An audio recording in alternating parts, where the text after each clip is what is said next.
मंच पर विराजमान हमारे लघु उद्योग भारती के राष्ट्रीय अध्यक्ष श्रीमान घनश्याम जी ओझा, अखिल भारतीय महामंत्री श्रीमान ओम प्रकाश जी गुप्त, यहाँ के जो कर्नाटक के लघु उद्योग भारती के हमारे अध्यक्ष महोदय श्रीमान सचिन सबनीस जी, महामंत्री श्रीमान नारायण प्रसन्न जी, श्रीमान नितिन जी, और इस सुंदर सभा में उपस्थित सारे देश भर से आए लघु उद्योग भारती के कार्यकर्ता बंधुगण, बहनें, और यहाँ स्थानीय बेलगांव से उपस्थित बंधुओं और बहनों, बहुत सुंदर पैनल डिस्कशन हम लोग देख रहे थे। और भविष्य का भारत कैसा होगा, 2047 में कैसा होगा, वर्तमान में कैसे चैलेंजेस आप लोग फेस कर रहे, आगे बढ़ रहे, और हर तरह का स्ट्रगल करते हुए हम लोग आगे बढ़ रहे हैं, ये मैं अभी सुन रहा था, आप सब लोग भी सुन रहे थे। लघु उद्योग भारती सारे देश भर में MSME जो है उनका एक संगठन है, ऑर्गेनाइजेशन है, और लगभग 566 डिस्ट्रिक्ट्स में इनके यूनिट्स है, और लगभग 50,000 मेंबरशिप है। एक मेंबर होता है तो उसके पीछे एक इंडस्ट्री छोटी मोटी होती है, और टोटल देखेंगे तो ये ह्यूज एक बड़ा स्ट्रक्चर लघु उद्योग भारती का अब है। लघु उद्योग भारती का उद्देश्य क्या है, what is the purpose, AIIMS and objectives अगर हम देखेंगे तो उनका मन में रहता है कि सारे देश भर में जो लघु उद्योग है, या जो स्मॉल स्केल के है, या जो और छोटे हैं, कॉटेज है, ये सरवाइव करने चाहिए। ये पहला उनका ऑब्जेक्टिव है। नंबर 2, वो फ्लोरिश करने चाहिए, वो आगे बढ़ने चाहिए, और नंबर 3, उनका क्वालिटी इंप्रूव होना चाहिए। ऐसा जब करते हैं तो एक ये बात ध्यान में आती है कि सारे देश भर में जो एम्प्लॉयमेंट है वो तो वहां जनरेट हो रहा है। लगभग 6 करोड़ यूनिट्स हैं, 6 करोड़, और ये 6 crore units one man unit भी है, 2-3 पर्सन्स का एक यूनिट भी है, 20, 30, 40 इनका भी यूनिट है, 100-200 तक भी यूनिट्स है। लगभग 15 करोड़ को एम्प्लॉयमेंट दे रहे हैं ये, इनके आगे भी है। तो इससे हमको ध्यान में आता है कि बड़ा ह्यूज स्ट्रक्चर है ये। सारे देश भर का जो एक्सपोर्ट है उसमें इसका कंट्रीब्यूशन जो है, इसका शेयर है, दैट इज अबाउट 48%। हमारे देश का जो पूरा स्ट्रक्चर है और दुनिया के जो और देश है उनका जो स्ट्रक्चर है, उनकी जो कंडीशंस है, वो दैट इज क्वाइट डिफरेंट। हमको अपने देश के हिसाब से, according to our circumstances, according to our requirement, necessity, our climate, our society, our culture, our heritage, our history, उसके हिसाब से अपने को एक मॉडल चाहिए। अमेरिका का जो पॉपुलेशन है, जो एग्रीकल्चर पर है based, that is only 2.5%। Britain में जो agriculture population that is only 2%, 3%। Same condition है about Germany, France, Canada and Australia. There conditions are quite different. In India agriculture based population is 65%, and we cannot change this phenomena within a year or within a decade. We cannot change. If there will be a change, it will be a slow change, gradual change. All of a sudden, all these rural people cannot come to the metros. No, it cannot happen. It will happen, then chaos will be there. About 50% population of Mumbai residing in slums.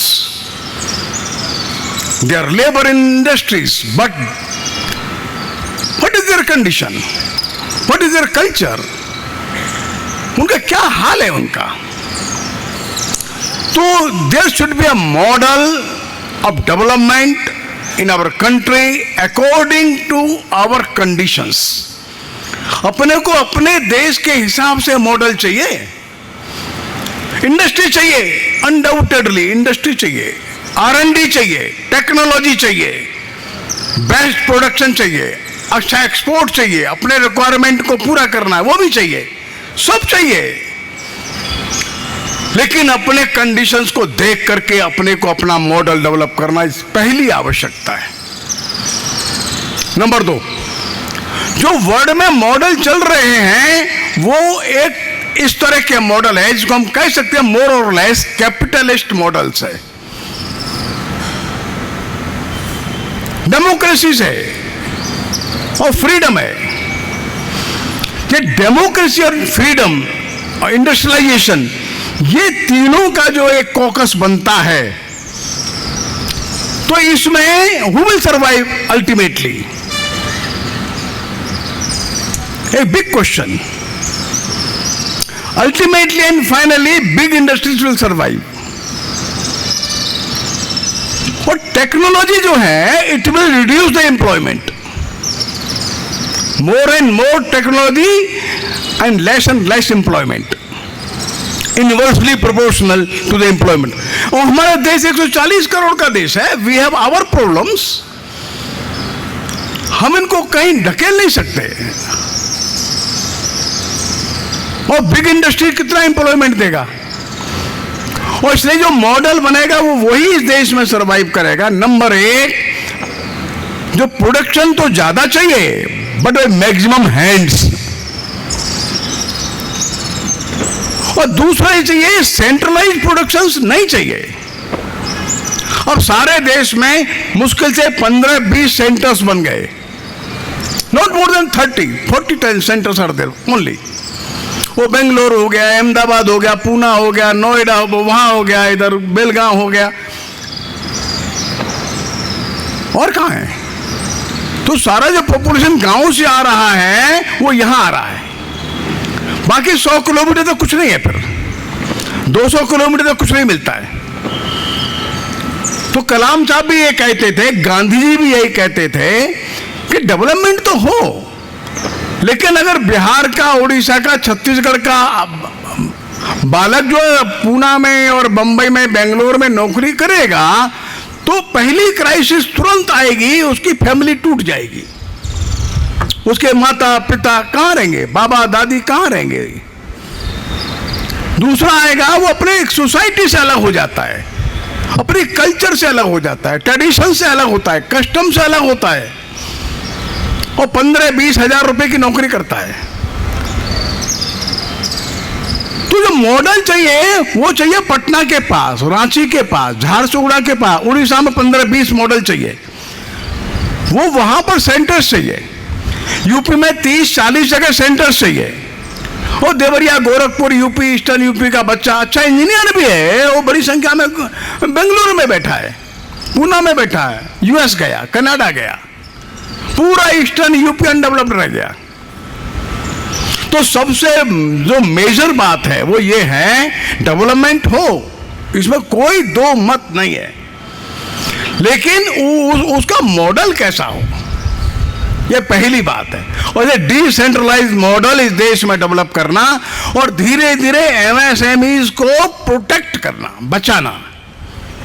तो लघु उद्योग भारती का पहला mandate है, पहला उनका काम है कि एमएसएमईज के सामने आने वाली जो प्रॉब्लम्स हैं उनको सॉल्यूशन देना, उनके लिए कोई न कोई रास्ता निकालना, हिम्मत करके उसके लिए एक थिंक टैंक जगह जगह बनाना। गवर्नमेंट से तो गवर्नमेंट से मिल करके करना तो मिल करके करेंगे, लेकिन एमएसएमईज को बचा करके रखना है। अदरवाइज तो बड़ी बड़ी इंडस्ट्रीज हैं, वो देर समय इनको खत्म कर देगी। तो प्रोटेक्शन इज क्वाइट नीडेड, इसका बड़ा जरूरत है। और दूसरा मैंने बताया, इसका जरूरत है। और एमएसएमईज के इस सारे काम के लिए लघु उद्योग भारती 30 साल से बहुत मेहनत से, परिश्रम से काम करती है। इसके कारण से बहुत दूर तक अब इनके यूनिट्स बनती चली जा रही है। ये एक बात तो पक्का। अब एक दूसरी बात, दूसरी बात यह है मित्रों कि सारे दुनिया में एक फिनोमिना डेवलप हुआ। वो क्या फिनोमिना डेवलप हुआ? डेवलप ये हुआ, there is a struggle between labour and proprietor और industrialist. There is a struggle, तो दोनों के इंटरेस्ट जो कॉन्ट्रास्ट करते हैं। तो हमेशा जो लेबर यूनियन है और इसका जो मालिक है उसका झगड़ा चलेगा, तो उसके इंटरेस्ट मेल नहीं खाते। हमारा कहना है लघु उद्योग भारती का, नहीं ये सब ठीक है जो तुम बता रहे थ्योरी, लेकिन यूनिट इज ए फैमिली। हमको इस यूनिट को एज ए फैमिली डेवलप करना है। लेबर को हमको ऐसे रखना है जैसे he is a part and parcel of this family. लघु उद्योग भारती के हमारे कार्यकर्ता अपने अपने यूनिट में सब लोगों का हेल्थ कार्ड बनाते, उनके सारे लोगों की जितनी भी जरूरत है मेडिकल हेल्प देते, उनके बच्चों के पढ़ने की व्यवस्था करते, आवश्यकता होती है उनको छोटा मोटा मकान बना करके देते, उनका रेस्पेक्ट करते, अच्छे मजदूरों का सम्मान करते। धीरे धीरे उस यूनिट में लगता है नहीं हमारे जो मालिक है और हम एक है। उनके साथ बैठ करके खाना भी खाते, उनके साथ बैठ करके भजन संध्या भी करते। तो gradually, slowly and slowly, we should evolve the unit as a family. अगर ऐसा नहीं होगा तो झगड़ा होगा, ये सच बात है। और ये लघु उद्योग भारती में हम लोग हर एक जब कभी मीटिंग होती है ऑल इंडिया, तो उसमें घंटे 2 घंटे का एक सेशन ऐसा ही रखते हैं जिसमें वो इंडस्ट्रीज बताता है मैंने अपनी इंडस्ट्री में ऐसा काम किया। अभी एक पंजाब के हमारे सज्जन बैठे हैं यहाँ पर आए हैं, उन्होंने अपनी इंडस्ट्री में कहा भाई 280 हमारे वर्किंग डेज साल भर में है, छुट्टी उट्टी निकाल करके जो 280 डेज आएगा हम उसको एक्स्ट्रा इंक्रीमेंट देंगे। अब एक इंडस्ट्री के मालिक बैठे, उन्होंने कहा मेरी इंडस्ट्री में जो बच्चे हैं पढ़ने वाले, उनमें जो बच्चे 80% से ऊपर मार्क्स पाएगा उसको सारा बुक्स हम फ्री देंगे। तो अभी जोधपुर में हम लोग गए थे, तो जोधपुर में वहां के इंडस्ट्रीज के लोगों ने बेस्ट जो उनके मजदूर हैं उनका स्वागत मंच पर बुला करके किया, मजदूर खुश हो गए। तो इस तरह का एक बिहेवियर करने से एक अच्छा मन उस इंडस्ट्रीज के सारे एम्प्लॉयज का बन जाता है, एक अच्छी रिलेशनशिप डेवलप होती है। अदरवाइज जो मूवमेंट चले सारे दुनिया में वो ट्रेड यूनियन वर्सेस इंडस्ट्रियलिस्ट मालिक, इन दोनों के बीच में एक कंटिन्यूअस स्ट्रगल, कंटिन्यूअसली एक झगड़ा है, इंटरेस्ट का झगड़ा है। इस फिनोमेना को, इस थ्योरी को ही रिजेक्ट कर देना। हमारा देश ऐसा नहीं है। हमारे देश में एक अलग प्रकार का फीलिंग है। वो हमारे देश के अंदर का जो फीलिंग है वो स्पिरिचुअल है। वो स्पिरिचुअल फीलिंग होने के कारण से हमारा देश थोड़ा भिन्न प्रकार से सोचता है। सोचना उसका अलग है। कोरोना के दिनों में हम लोगों के पास एक समाचार आया, मैं उन दिनों दिल्ली में था, कि बहुत सारे जो हमारे एम्प्लॉइज हैं नोएडा, इधर दिल्ली, पंजाब से, वो बेचारे पैदल जा रहे अपने अपने घर को, ईस्टर्न यूपी, बिहार की ओर जा रहे। गर्मी का महीना है, मई और जून, ऐसा महीना बहुत गर्म था, पैरों में चप्पल भी नहीं है, टूट गया चप्पल। 150-200 किलोमीटर से पैदल चलते चलते आ रहे। मैंने एक जूते वाली कंपनी हमारे परिचित को फोन किया, आप जरा कुछ चप्पल भेज सकते हैं इन बच्चों के लिए, महिलाओं के लिए? हाँ मैं देखता हूँ। कंपनी बंद, फैक्ट्री बंद था कोरोना के कारण, लेकिन उन्हें तुरंत फैक्ट्री खुलवा कर 5,000 अच्छे चप्पल तुरंत भेजा, बांटो। और बोला मैं एक यूनिट शुरू कर देता हूँ। एक यूनिट लेबर लगा के शुरू करके तुरंत भेजना शुरू कर दिया।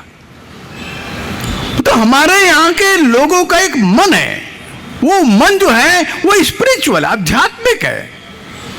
दूसरे को दुख में देखकर ये कुछ न कुछ करने की कोशिश करता है।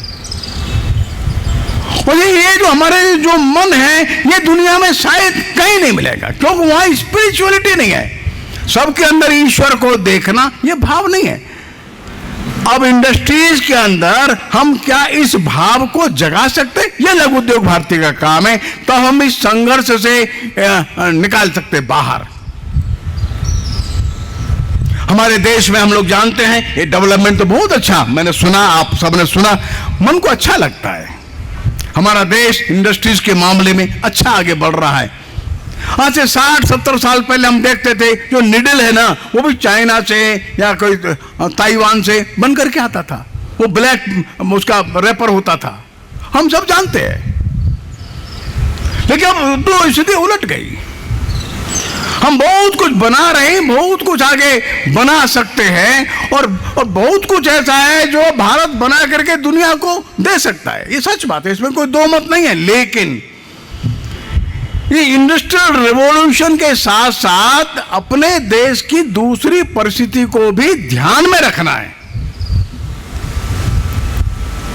जो इकोनॉमिक डेवलपमेंट होता है ना, ये तो ठीक है, कुछ परिवारों में होता है।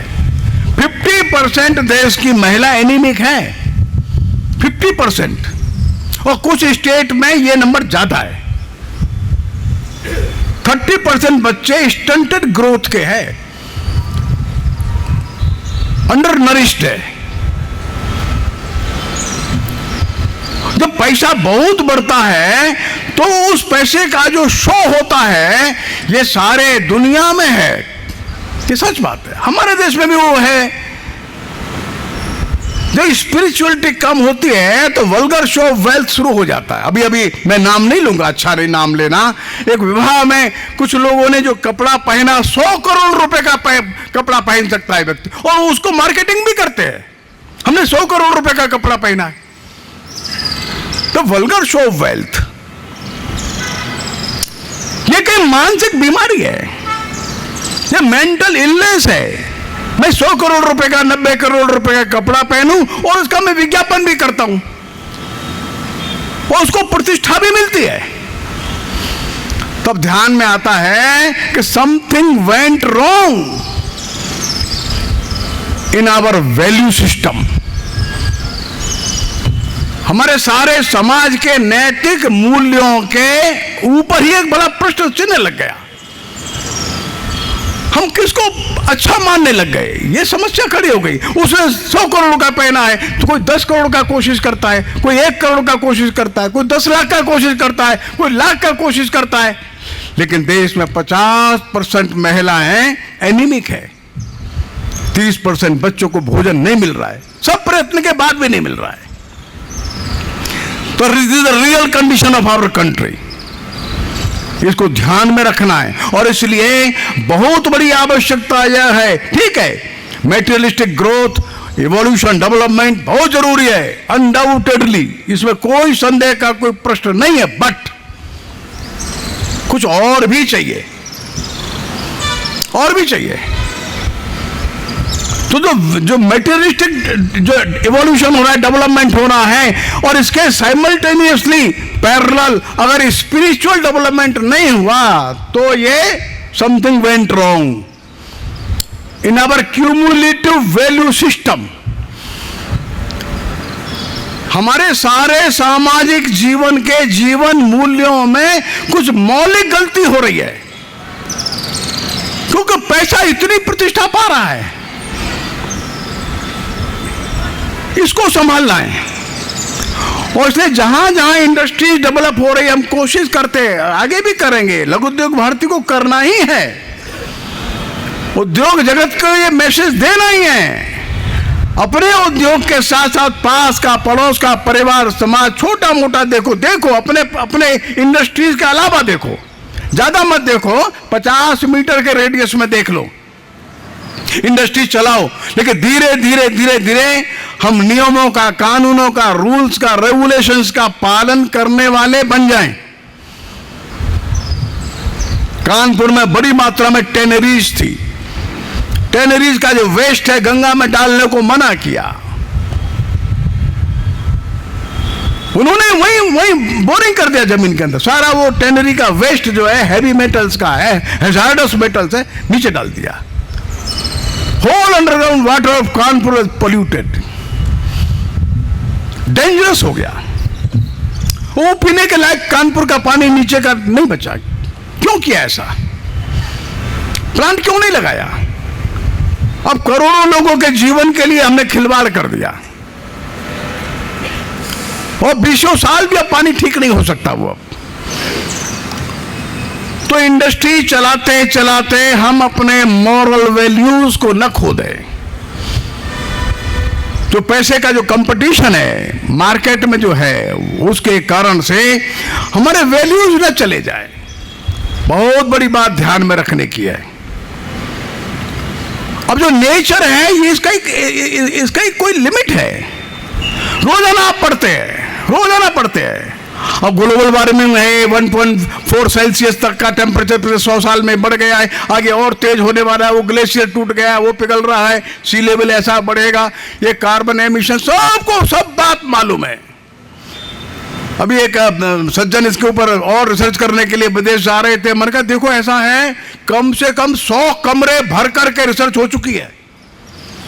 1000 books are there, and lakhs research papers are there. Result क्या है? मनुष्य अपने स्वभाव को नहीं बदलेगा तो then there is no solution at all. दीवार पर लिखा हुआ है, पढ़ नहीं रहा है मनुष्य। हमने भी अपने देश का जो मॉडल तैयार किया वो यही है। We are also calculating on those lines. Per capita oil consumption कितना होगा, पर कैपिटा गारमेंट क्लोथ कितना होगा, पर कैपिटा डीजल कितना कंजम्पशन होगा, पर कैपिटा इलेक्ट्रिसिटी कंजम्पशन कितना होगा। And these are the parameters of developed countries. These can not be, these are necessary items of course, but these can not be the parameters of a developed countries. No, हमको parameter इस देश के द्वारा नए बनाने चाहिए। वो developed countries हैं जो मिनिमम रिक्वायरमेंट पूरी कर रहे हैं। ऐसा समाज खड़ा कर देना है, लेकिन उपयोग नहीं करते है। मैं 20 जोड़ी कपड़ा रख सकता हूं, 50 जोड़ी भी रख सकता हूं, लेकिन नहीं रखता। ऐसा आदमी खड़ा कर देना। कभी कभी हम लोग परिवारों में जाते हैं, मित्र लोग हैं, एक अच्छा डॉक्टर है आगरा में, मैं उसके घर गया। अचानक ही उसने अलमारा खोला तो अलमारा में वो 1 2 3 4 कम से 100 हैंगर पर उसका कोट लटका हुआ। मैंने कितना कोट रखता है भाई? वो मैं तो गिना ही नहीं कभी भाई साहब। तो तुमको जरूरत कितना है? कितना जरूरत है? तुम कितना कोट चाहिए तुमको? कितना सूट चाहिए? अरे क्या बताऊं, ये ले आते हैं लोग। तुम तो लेते काहे को हो?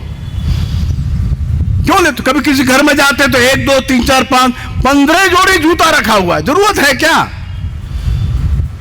हम कहते ग्लोबल वार्मिंग हो रहा है, हम कह रहे नेचर बदल रहा है, ग्लेशियर पिघल रहा है, लेकिन सब में तो इलेक्ट्रिसिटी लगती है ना, एनटीपीसी कोयला फूंकता है। हर चीज में ये नेचर जो है ये खत्म हो रही है। कंजम्पशन जो है ये direct related to the whole of the disasters. जब तक ये मनुष्य कंजम्पशन कम नहीं करेगा, अब अमेरिका का एक आदमी है, वो तो 4000 लीटर पेट्रोल हर साल खर्च करता है। भारत का तो 400 करता है। अरे वो 4000 करते हैं, हमको 2000 पर तो आने दीजिए। नो, ये नहीं, ये गलत बात है। जितना जरूरत है उतना करो, मिनिमाइज करो, कम करो इसको। तो सारे दुनिया के इस सोच को अगर कोई बदल सकता है तो केवल भारत बदल सकता है। बस वो भारत के पास है। एक दिन हमारे नितिन गडकरी जी से बातचीत चल रही थी, तो नितिन जी एक ऐसे विषय पे बात करते करते हमसे, अरे एक दिन वो रतन टाटा आ रहे थे हमारे घर, उनका फोन आ गया। अरे भाई नितिन जी ये बताओ कि वो तुम्हारा घर है कहाँ? ये हमको मिल नहीं रहा। अरे हमने लोकेशन भेजा है ना। अरे लोकेशन तो वो है, लेकिन वो हम तो भटक गए। तो नितिन जी ने कहा, अरे ऐसा करिए, अपने जो ड्राइवर है उसको फोन दीजिए आप। अरे मैं ही चला रहा हूं गाड़ी तो मैं ही चला रहा हूं। तो नितिन जी और समस्या, अब मैं कैसे समझाऊं इनको। खैर वो अलग बात है। रतन टाटा अपनी गाड़ी अपने आप से चला सकते हैं। उनका फ्लैट कोई बहुत बड़ा फ्लैट नहीं है, छोटे फ्लैट में रहते हैं। लेकिन वाराणसी में लगभग 1000 करोड़ रुपया देकर उन्होंने एक बड़ा कैंसर हॉस्पिटल बनवाया और कहीं टाटा का नाम नहीं लिखवाया।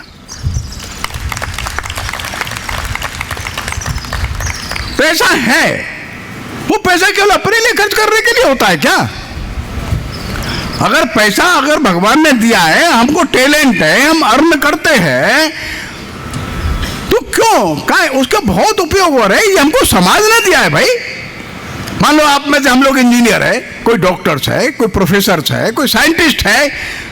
वो ये साइंटिस्ट बना, इंजीनियर बना, ये अपने से बन गया। अपने से तो एबीसीडी भी नहीं सीख सकता था।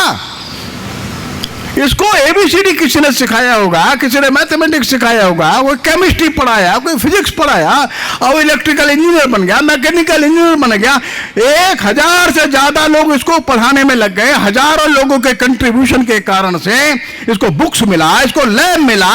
ये हॉस्टल में रहता था, वहां पर जो लैब जो मैस है, मैस का कर्मचारी था, उसका भी कंट्रीब्यूशन है। लाखों लोगों के कंट्रीब्यूशन के बाद कोई एक आदमी बनता है, ध्यान रखिए। तो ये बना, तो इसने पेमेंट क्या किया, समाज को क्या दिया इसने? ये समाज का कर्जा इसके ऊपर है, ध्यान रखिए। और इसने अपने क्या कहा, अपने ने जो अर्जित किया, हमने जो अर्न किया, उसमें से पहले दे दो। तेन त्यक्ते न भुंजी था, दे दो। जो शेष रह गया उसको लेना, अपना उपभोग करने के बाद जो शेष बच गया वो देना। ये नहीं कहा तेन त्यक्ते न भुंजी था मां गर्द कस्य सिद्धनम। ये हमारा आइडियल है, ये हमारा आदर्श है। और इसलिए खूब पैदा करिए, जितना पैदा कर सकते करिए, लेकिन अपने रिक्वायरमेंट को, अपनी आवश्यकताओं को कम करते चलिए। एक बहुत बड़े अपने अर्थशास्त्री थे मेहता साहब, इलाहाबाद यूनिवर्सिटी में, पुरानी बात हो गई। उन्होंने इकोनॉमिक थ्योरी रखी, इकोनॉमिक थ्योरी ऑफ वांटलेसनेस। दुनिया भर में फेमस हुई थ्योरी। उनको तो गुजरे हुए 60 साल 70 साल हो गया। Economic theory of wantlessness. अपने वांट्स को कम करिए। But this theory can give a path for this globe. ये सारे ग्लोब को बचाने का रास्ता ये थ्योरी दे सकती है, थ्योरी ऑफ वांटलेसनेस। आप लोगों में जो केमिस्ट्री के, केमिकल इंजीनियरिंग के लोग हैं, वो एन.आर. धर साहब का नाम जानते होंगे शायद। इलाहाबाद यूनिवर्सिटी बड़े प्रोफेसर थे, नोबेल प्राइज के लिए कई बार उनका नाम जाता था, नीलरतन धर। और प्राइम मिनिस्टर के वो वैज्ञानिक सलाहकार भी थे, एडवाइजर थे, बड़े साइंटिस्ट थे। उन्होंने अपने जीवन में केवल एक कोट बनवाया, बस, दूसरा कोट नहीं बनवाया। For whole of his life, he was professor in university, but single quote, but that is enough. लेकिन जब वो रिटायर हुए तो 10 लाख रुपया उन्होंने डोनेट किया इलाहाबाद यूनिवर्सिटी को, 20 लाख रुपया डोनेट किया कलकत्ता यूनिवर्सिटी के केमिस्ट्री डिपार्टमेंट को, अपनी कोठी पूरी सॉइल इंस्टीट्यूट के लिए इलाहाबाद को डोनेट की, और चुपचाप शांति से छोटा सा मकान लेकर कलकत्ता चले गए रहने के लिए। बहुत कुछ कमा सकते थे, बहुत कुछ वैसे भी आता था, इतने उनके पेटेंट थे, इतने रिसर्चेस थे, लेकिन नहीं, अपने ऊपर खर्चा नहीं करना। और किसी भी विद्यार्थी को जरूरत है फीस देने के लिए, हाँ बेटा आ जाओ। आप लोग पीसी रे का नाम तो सुना होगा, प्रफुल्ल चंद्र राय, वो अच्छे बड़े वैज्ञानिक थे, केमिस्ट्री के थे, कई सारे इन्वेंशन उनके हैं, आप सब लोग जानते हैं। लेकिन कितना सिंपल थे। बंगाल केमिकल तो नहीं गई है, लगभग 125 वर्ष पहले शुरू किया था उन्होंने। बच्चों के लिए कितना करते थे। इलाहाबाद यूनिवर्सिटी कोई विद्यार्थी पहुंच जाए उनके पास, बेटा क्या चाहिए? सर हम अपना फीस जमा नहीं कर पा। अरे कोई बात नहीं, कितना पैसा चाहिए? तुरंत चेक काट के दे देंगे उसको। अपने ऊपर कितना मिनिमम। ये हमारे देश की संस्कृति है, कल्चर है, हमारे देश का ये अध्यात्म है। तो there should be synthesis between this worldly education and worldly ये wealth plus spiritual evolution, spiritual wisdom. तो जो वर्ल्डली जो ग्रोथ है, ठीक है, अच्छा है, बहुत जरूरी है। अगर स्पिरिचुअल विजडम के साथ न हुई तो बहुत समस्या हो जाएगी। सारी दुनिया जो है ना, ये बड़े संकट में आ जाएगी। तरह तरह के संकट है, वो संकट का रास्ता क्या है, बड़ा कठिन है। सारी दुनिया एक अवश्यम भावी विनाश की ओर बढ़ रही है, अनअवॉइडेबल डिस्ट्रक्शन की ओर बढ़ रही है। आर्नोल्ड टाइनबी नाम का बड़ा भारी इतिहासकार है, सारे दुनिया के हिस्ट्री को उसने लिखा है। उसका एक कोट कहता हूं, अपनी बात समाप्त कर दूंगा। वो कहता है ये सुप्रीमली डेंजरस मोमेंट है दुनिया के लिए, और सारी दुनिया जो मैनकाइंड है, पूरा ह्यूमन रेस है, जो ये अपने विनाश की ओर बढ़ती चली जा रही है। Now there is no other way but now we come to India. वो लिखता है, it is already becoming clear that a chapter which had a western beginning will have to have an Indian ending if it is not to end in self-destruction of the human race. At this supremely dangerous moment in human history, the only way of salvation is the ancient Hindu way. Here we have the attitude and spirit that can make it possible for the human race to grow together into a single family. वो कहता है भारत के अंदर एक spirit है, और here we find an attitude. Bharat के लोगों के अंदर एक आत्मा है, भारत के लोगों के अंदर एक भाव है, और उस भाव के अनुसार जीने का एटीट्यूड है, जिसमें सारी दुनिया को अपने घर के परिवार की तरह ये मानते हैं। But this is the only way. और जब हम परिवार की तरह मानते हैं तो ध्यान रखिए, तो व्यक्ति जो है वो अपने ऊपर नहीं, दूसरे के ऊपर खर्च करने में आनंद करता है। और सच में आनंद है कहां, सुख है कहां? तो बारीकी से देखेंगे सुख है कहां, तो सुख है जब हम दूसरे के दुख को दूर करते, तभी सुख है। आप देखिए अपनी इंडस्ट्री में आप उस बालिका को बुलाइए जिसने सबसे ज्यादा मार्क्स पाए हों, लेकिन परिवार में तो गरीबी सी होगी उसके यहाँ, वो तो मजदूर है, सामान्य लेबर है। उस परिवार के छोटे बच्चों को बोला, देखो भाई जिनका 80% मार्क्स आया है, 70 से आप बुलाओ, बेटा हम तुम्हारी पूरी पढ़ाई हम कराएंगे। आप उस बालक का चेहरा खिल जाएगा, जीवन में भूलेगा नहीं, कभी नहीं भूलेगा। हमने 10, 20, 50 हजार, लाख, 2 लाख का खर्चा उस पर हो जाएगा, वो जहां जाएगा वहां याद करेगा। एक डॉक्टर आरसी मिश्रा है, न्यूरो सर्जरी के ऑल इंडिया प्रेसिडेंट रहे एसोसिएशन के। उनका सीपीएमटी में सिलेक्शन हो गया था, लेकिन उतना पैसा वे नहीं दे पाए थे उस समय। तो पिताजी ने छोड़ो बीएससी कर लो, तो बीएससी में एडमिशन ले लिया। उनके एक मित्र ने जब ये सुना कि ये सीपीएमटी में मेडिकल कॉलेज में सेलेक्ट हो गया, लेकिन एडमिशन नहीं लिया, क्यों नहीं लिया तुमने एडमिशन? अरे तो हमारे पास 500 रुपया नहीं था। पुरानी बात है, लगभग 40-45 वर्ष पुरानी बात है। 500 रुपया नहीं था, पिताजी ने भी दिया नहीं, क्या करे? तो हम तो फिर बीएससी कर रहे हैं। अरे नहीं, मैं पैसा भेजता हूं, तुरंत एडमिशन लो। वो पैसा दिया, वो एडमिशन हो गया। बाद में फिर उन्होंने कहा, अरे भाई एडमिशन तो हो गया, लेकिन हमको तो किताब खरीदने को भी पैसा नहीं है। वो कोई बात नहीं, वो मैं करता हूं व्यवस्था। वो व्यवस्था कराए, पूरा पढ़ाई हो गए, वो न्यूरो सर्जरी के प्रोफेसर एंड हेड हो गए, all India neuro surgeon association के प्रेसिडेंट हो गए। बाद में ये कहानी हमको बताए, बोले मैं उस व्यक्ति को जीवन में कैसे भूल सकता हूं जिन्होंने मेरे को मेडिकल कॉलेज में एडमिशन के लिए पैसा दिया था, 500 रुपया दिया था। Otherwise I could not be the doctor, मैं नहीं हो सकता था। और इसलिए जब कभी कोई विद्यार्थी मेरे को ऐसा लगता है इसको जरूरत है, भाई साहब मैं उसकी सहायता पूरी करता हूं। और इतनी सहायता करने के बाद भी, सैकड़ों की सहायता करने के बाद भी मैं उस एक व्यक्ति से ऋण नहीं हो सकता मुझसे, उसका कर्जा बड़ा है मेरे ऊपर। तो इसलिए वो जो जिसकी सहायता करते हैं वो बालक जीवन में कभी नहीं भूलता जिस व्यक्ति ने मेरी सहायता की थी।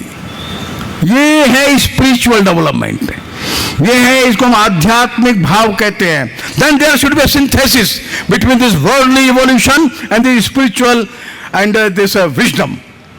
इन दोनों के भी तालमेल कर लो, तब हम भारत के उस श्रेष्ठ भाव को, कल्चरल भाव को दुनिया को दे सकते हैं जिसकी दुनिया को सख्त जरूरत है।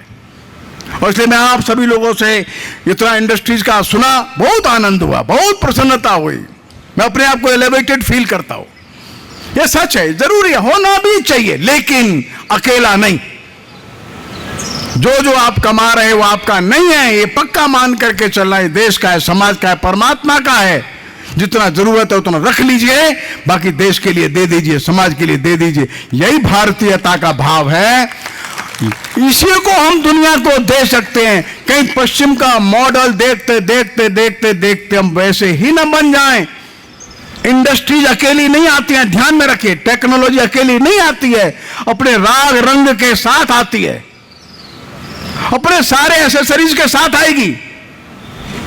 और वो आएगी तो समझ लीजिए कि पश्चिम का एक नया जीरोक्स मॉडल यहां खड़ा हो जाएगा। ध्यान रखिए, कहने में मेरे को कोई संकोच नहीं। जब कोरोना आया, भारत के लाखों लोगों ने निकल करके गरीबों की सहायता की, लाखों लोगों ने की। यह फिनोमेना अमेरिका में नहीं था, ध्यान रखिए, यह फिनोमेना दुनिया के किसी देश में नहीं था। But this was only India, यह भारत था। This was happening here only, यही था ये काम। हम दिल्ली के एक जो सड़क पर लोहा बना करके बेचते हैं, ऐसी बस्ती में हमारे कार्यकर्ता गए थे। वो खाने का किट दे रहे थे, इसमें 10 किलो आटा है, 5 किलो चावल है, दाल है, सरसों का तेल है, चीनी है, बच्चों के लिए ड्राई मिल्क है। वो पूरा 15 दिन इसके घर का खाना बनेगा, ऐसे किट बना करके घर घर सप्लाई कर रहे थे। उस बस्ती में गए थे, वो बस्ती के लोगों ने कहा भैया जी कल आइए आप। फिर इन्होंने सोचा कुछ लोगों को शायद और देना होगा, वो आज नहीं है, तो कल फिर पहुंच गए, ट्रक में सामान लेकर के पहुंच गए। तो उन्हें बैठे इन्होंने पूछा किनको देना है। नहीं, आज हमने देने के लिए नहीं बुलाया था आपको, आज हमको ये सामान नहीं चाहिए आपका। आप जब देने के लिए आए उस समय फिर हम लोगों ने बाद में सबने मिलकर के विचार किया क्या करना चाहिए। अब देखो, वो तो स्लम में रह रहे, वो टारपोलिन के छोटे छोटे से मकान बना करके सड़क के किनारे रहते हैं, सामान बनाते हैं, उसको सेल करते हैं, और कोरोना में वो मार्केट भी नहीं है। लेकिन उन्होंने मिलकर के मीटिंग किया, बोले इतना अच्छा काम चल रहा है, संकट का समय है, ये लोग भी कहीं से पैसा इकट्ठा करके लाए होंगे और हमारे लिए ये लेकर के आए, ये फूड आइटम्स लेकर के आए। उन्होंने सबने इकट्ठा किया 51,000 रुपया और इनको दिया, और ये कहा कि आप और गरीबों में बांट देना हमारी तरफ से आप। But this is India, this is Bharat. ये अध्यात्म है जो भारत में हर व्यक्ति के अंदर है। कम और ज्यादा हो सकता है, वो साइलेंट भी हो सकता है, डोरमेंट हो सकता है, लेकिन जैसे ही एनवायरमेंट मिलेगा उसको खड़ा हो जाएगा, तुरंत खड़ा हो जाएगा। वो बात अपने को ध्यान में रखनी है। इसलिए industrial development is one part of life, but not without spiritual evolution, not without spiritual wisdom. This should be there and this is the condition precedent, not without this. और इसके बिना हो गया तो समझ लीजिए कि ऐसी ताकत हमारे पास आ जाएगी जिनके अंदर भावनाएं कम से कम होंगी और हो सकता है नहीं भी हो। भारत ऐसा नहीं चाहिए। भारत भले ही स्लो पेस में चलेगा, लेकिन अपने वैल्यूज को लेकर, अपने मूल्यों को लेकर, अपने माता पिता की सेवा करते हुए चलेगा। और इसलिए जो इंडस्ट्रीज का जो डेवलपमेंट है, सारे देश का जो इकोनॉमिक डेवलपमेंट है, सारे देश का एक प्रकार से ब्लूप्रिंट है, वो डिस्ट्रीब्यूटेड चाहिए, डिसेंट्रलाइज चाहिए। देश में कम से कम नहीं तो 150-200 बड़े इंडस्ट्रियल हब बनने चाहिए। हर प्रांत में 10-20 बनेंगे। कोई बच्चा अपने घर से 4-6-8 घंटे से ज्यादा दूर न जाए, अपने माता पिता की सेवा के लिए तैयार रहे। आप कल्पना करिए, बूढ़े माँ बाप उसके कहीं दूर 2000 मील दूर बैठे हैं, क्या उनका जीवन, क्या इसका जीवन है? ये खतरनाक डेवलपमेंट है ये। और इस तरह का जो इकोनॉमिक डेवलपमेंट है, ये अमानवीय है, इनह्यूमन है, ये असांस्कृतिक है, ये संस्कृति को विनाश कर देता है। पश्चिम का जो इकोनॉमिक डेवलपमेंट है, उसका जो ईपी सेंटर है, सेंट्रल पॉइंट है, मनुष्य है, व्यक्ति है। भारत में जो डेवलपमेंट है, हमारा समाज है, उस ढांचे में हमारी सबसे छोटी जो यूनिट है वो परिवार है, व्यक्ति नहीं है। सबसे छोटी इकाई हमने परिवार की मानी। उसमें माता पिता भी होंगे, बूढ़े दादा दादी भी होंगे, नाना नानी भी होंगे, छोटे बच्चे होंगे, ये सबसे छोटी यूनिट है। और ये भारत का एक तरह से बहुत बड़ा विशेषण है, एडजेक्टिव, हमारी बड़ी विशेषता है। ये हमारे ट्रेडिशन में, हमारी कल्चर में एक साथ 2-3 जनरेशन एक ही घर में रहती है, नहीं तो पास पास रहती है। फैमिली हमारी बड़ी मजबूत इकाई है। इस आधुनिक सारे इवोल्यूशन में, इस डेवलपमेंट में सबसे ज्यादा जो आघात लगा है वो इस फैमिली पर लगा है। फैमिली नहीं है, अब व्यक्ति इंडिविजुअल है। हमारे यहाँ विवाह इंडिविजुअल नहीं था, एक बेटा एक बेटी, एक लड़का एक लड़की, ये विवाह हमारे कल्पनाओं का नहीं है। हमारे यहाँ विवाह होता है एक परिवार का दूसरे परिवार, ठीक है, परिवार कोई सा भी होगा, लेकिन लड़का और लड़की इंडिविजुअली नहीं। इस लड़के का पिता, चाचा, ताऊ, मामा, भांजे, सब बेटिया के परिवार के सब 2 परिवार मिलते हैं, फिर एक बड़ा कुटुंब बन जाता है। हर बार हम एक नए, एक बड़े वृक्ष की ओर आगे बढ़ते हैं। इसके कारण से भावनाएं बनी रहती हैं, इमोशंस रहते हैं, परिवार टूटते नहीं। कोई गड़बड़ होता है, मिलकर के बचा लेते हैं, मिलकर के संभाल लेते हैं, एक दूसरे की समस्याओं का समाधान ढूंढ लेते हैं। वर्तमान का जो सिविलाइजेशन है और इकोनॉमिक डेवलपमेंट है, जो स्ट्रक्चर खड़ा हो रहा है, इसमें मनुष्य को इकाई मान लिया है, यूनिट मान लिया है, ये पर्याप्त रूप से उचित नहीं है। ध्यान में रखिए इसको। और इसलिए जितना चले उतना चले। अब फिर से एक बार को हम लोग देखें पीछे की ओर, हम कौन थे, क्या हैं, क्या होना है, दुनिया को क्या देना है। ये एक डिवाइन रिस्पॉन्सिबिलिटी भारत के लोगों के ऊपर है। दुनिया इसकी प्रतीक्षा कर रही है, जो मैंने बताया आर्नोल्ड टॉयनबी का। इसका ही नहीं, कम से कम 100 बड़े बड़े दुनिया के विद्वान हैं जिन्होंने कहा है भारत ही एकमात्र अब आशा की केंद्र हमारे लिए है, बाकी कुछ नहीं है। मैं आपसे विनम्र प्रार्थना करता हूं, अपनी इंडस्ट्री अच्छी चलाओ, लेकिन अपने मजदूरों के हालचाल के साथ उनका भी विकास हो। आपकी कोठी बड़ी बने, भगवान करे उनका भी 2 कमरे का मकान बन जाए। आपका बेटा कहीं नहीं पढ़े, उसके बेटे के पढ़ने के लिए भी जगह बन जाए। हमारे मजदूरों के परिवार में कोई एनीमिक नहीं होगा, ये गारंटी हमारी होनी चाहिए। इतना कहकर मैं अपनी बात समाप्त करता हूं। यही लघु उद्योग भारती का उद्देश्य है, जिसको लेके चलता है। नमस्कार।